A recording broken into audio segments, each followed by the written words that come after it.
So whenever Bruno checks, Marty definitely wants to be betting with his draws that have decent equity but completely lack showdown value. And in this spot, given they're very deep stacked, he can even bet this hand, and if he gets check raised, he can still call.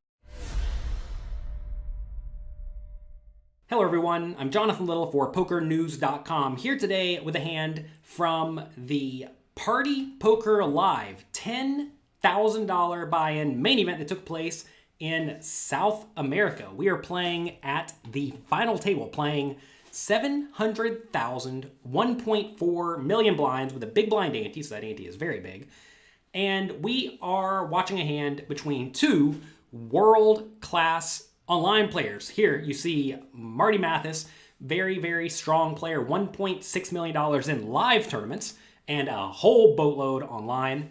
And his opponent is Bruno Volkmann. We actually reviewed a hand featuring Bruno from a GG Poker final table recently on my YouTube channel, so make sure you check that out. He only has about $900,000 in live tournament earnings, but a whopping $9.2 million online. That is a ton. He is currently the number 9 tournament player in the world.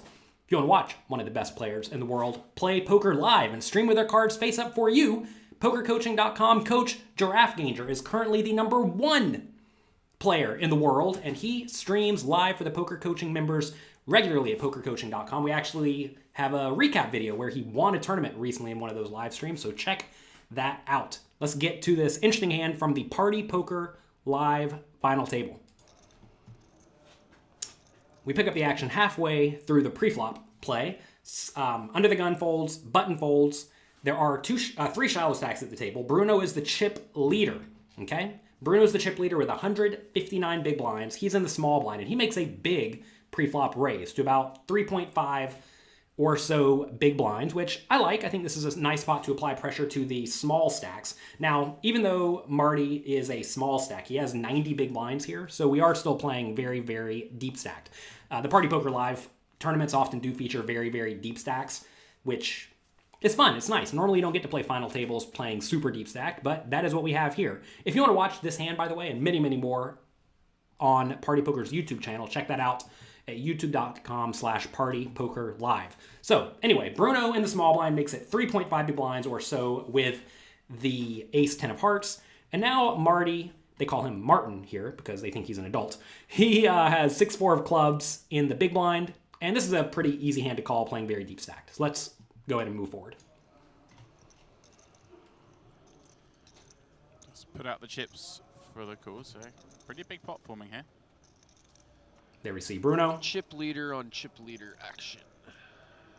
Wow. All right. King 8-3, 2 clubs, Marty with a flush draw. We've had some nice flops. Flop comes. Strong ace. King of hearts. 8 of clubs, 3 of clubs, giving Bruno ace high, backdoor flush draw, and Marty the flush draw.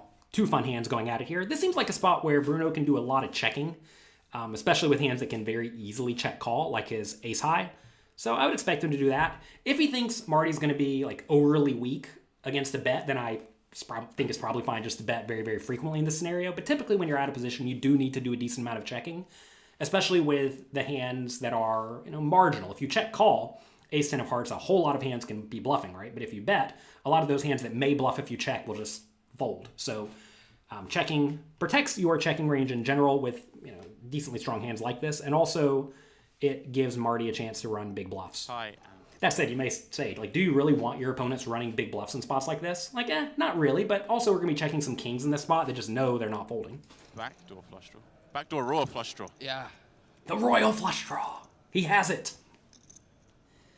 Yeah, I was So expecting. I guess this is one of the hands Marty's going to want to bet, right? 6-side flush draw. Yes. Yeah. Definitely. So whenever Bruno checks, Marty definitely wants to be betting with his draws that have decent equity but completely lack showdown value. And in this spot, given they're very deep stacked, he can even bet this hand, and if he gets check raised, he can still call. So I definitely think this is a spot where he wants to bet. Pot is already 13 million with 120 million behind. Let's see what size Marty goes for. I think just like a medium bet's fine. 4 million or so, give or take. Let's see what he does. 0.8 in the pot. Looks like he's going 6.7. He goes for 7, so a little bit bigger. Bruno's got a Peel 1. Easy check call for Bruno, Flop. like we discussed. Deuce of hearts on the turn. All right. What Marty a picks up a spicy gutter. turn. 2 flush draws gives Marty a gutter. These boards have been a lot of fun. Now, if Marty bets here, this could develop into a really, really key pot on this final table. Yeah. So we have a very, very fun turn giving Bruno the nut flush draw, so you know he's not going anywhere.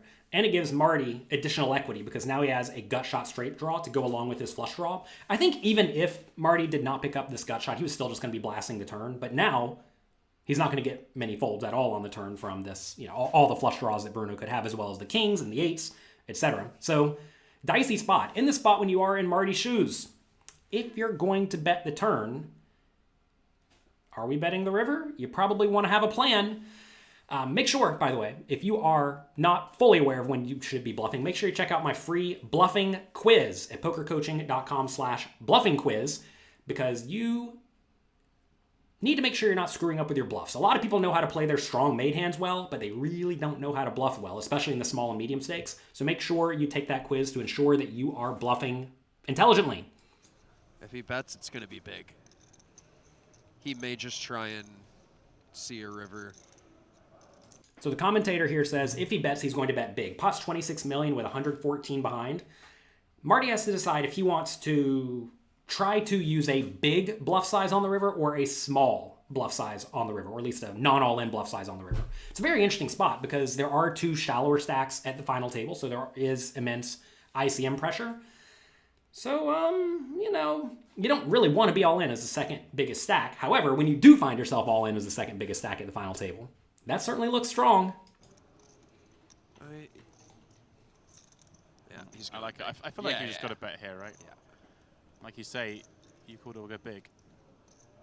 And we won't be seeing a fold, that's for sure. 20 million, 21 million into the 27 million pot, so a sizable bet. I like it. Tough spot for Bruno, but you're just like not folding here, right? Your hand is very, very good. And you do beat some bluffs at this point. There's no guarantee that Marty's going to continue bluffing the river with all of his bluffs. So sometimes it goes check, check on the river and you actually win with the ace high. And when you make a flush, clearly you're loving it. If you make an ace, it's probably good enough.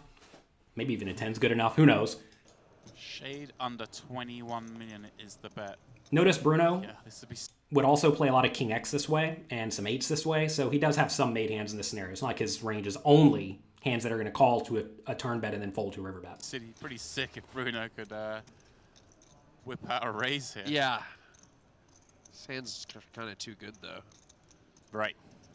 You don't really want to shove this hand, which is what the commentator is saying, the ace 10 of hearts, because if you do shove here, you're just going to get called by all the hands that you're in bad shape against, like sets, 2 pairs, etc., which could mostly all be in Marty's range. And like I said, if it does go check, check on the river, your ace high does win sometimes. You probably want to shove lower equity bluffs, like straight draws with flush draws or something like that. I think that would be reasonable as your bluffing hands. Yeah, there's that stare down. But what, I mean, if he were to raise here, what does Martin do with... I mean, what hands does he get in? Just the good ones.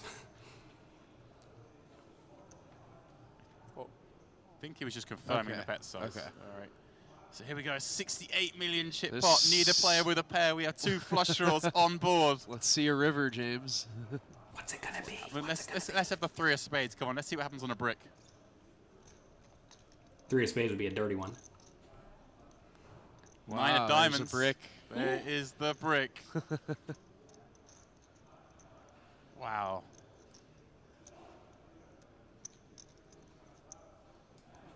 All right, we have a check from Bruno, and now Marty has to decide what to do.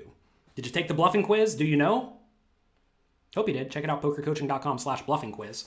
So now pot is 68 million chips with 93 million chips remaining in the stacks. Don't forget there are 2 shallower stacks at the final table, so Marty really does not want to go broke in this spot. But he has the 6 high. So in this scenario, what would you do in Marty's shoes? Would you check it and give it up, just presuming Bruno has mostly hands like good kings that are not folding? Would you bet small, like 20 million into the 68 million pot? Would you bet big, like 50 million into the 68 million pot out of your 93 million stack? Or would you rip it all in for all the money? Pause the video and write what you would do in the comment section below. Going through this process of committing to your answer is going to go a long way to ensuring you learn to play good poker. So go ahead, pause the video, and write your answer in the comment section below.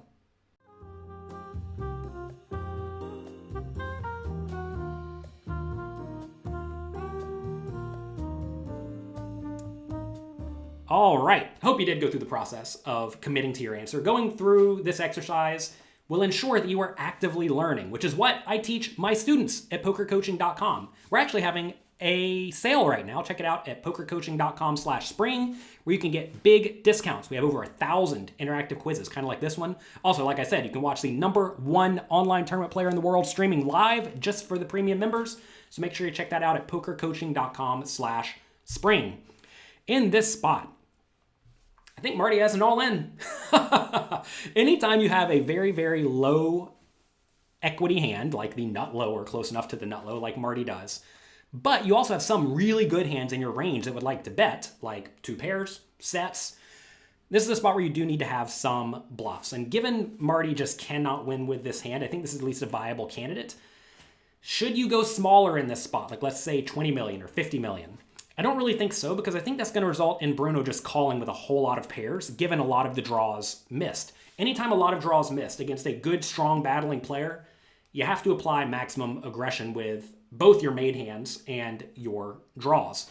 So I think really all-in is the only option. Yes, if this bluff fails, you're out in 4th place, but certainly Bruno's going to be aware of that, right? Do you really want to be running giant bluffs in Marty's shoes when if you're out in 4th place, it's just a disaster? And the answer is no. That should really lead Marty to be pretty value heavy here. And if he should be value heavy, that should actually induce Bruno to fold a little bit more, right? Also, don't forget that if Bruno calls and loses this hand, that he's now going to be very, very clearly in 2nd, 3rd, 4th place, somewhere in there. And that is not really where he wants to be. So let's see what happens. Bruno checks. Marty looks at the river finally, and that's a horrible feeling. Yeah. And you see a red card. So Marty got the bad news. He looks back at the river, realizes he has the close enough to nut low. What does he do? I'm going to tell you a little secret. When you're playing live poker or online, make sure you wear a ball cap. When you wear a ball cap when you're playing poker, that gives you really, really big amounts of courage to run big bluffs. So make sure you have your ball cap on so that you have big amounts of courage. Let's see if he has it. Oh, he has his ball cap on. We should balance the double check on our cards. See him do this with strong hands up to now. It's like, what have I got myself into here? Yeah.